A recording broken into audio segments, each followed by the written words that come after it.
ఇదండి today video అండి. ఇది చూడండి 3 సింబల్స్ కనిపిస్తుందండి.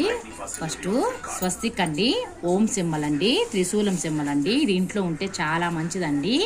ఇలాంటి స్లిమ్మాన్ని ఈ సింబల్ని మన డోర్లో కూడా వేసుకుంటే చాలా మంచిదండి. కంటి దిష్టి దోషం కూడా ఏమి ఉండదు. ఇలాంటిది సింబల్స్ బాగా అవైలబుల్ అండి. నేను మీషోలో తీసుకున్నానండి. చాలా బాగుందండి. ఎంత బాగుంది చూడండి.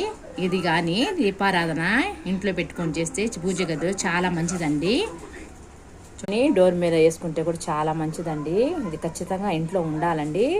ఈ సింబల్ని దేవుడి గదిలో పెట్టి దీపారాధన చేసుకున్నా, అంటే దీనికోసం దీపారాధన చేయవలేదండి, ఆల్రెడీ దీపారాధన చేస్తాం కదా, దాని పక్కన ఉంచుకున్నా కూడా చాలా మంచిదండి. ఇది 3 శక్తులు ఉండేది కదండి. త్రిశూలం మంచిది కదండి, అమ్మవారి దగ్గర ఉంటుంది. ఓం తెలుసు కదండి, అంతా ఓం శక్తి మనం ఆధారపడి ఉంటుంది. ఓం జపాన్ని చేసినా కూడా మంచిది. స్వస్తిక్ గురించి ఆల్రెడీ తెలుసు అండి, దిష్టి దోషాలు ఏమి ఉండవు. వీడియో నచ్చితే లైక్ చేయండి.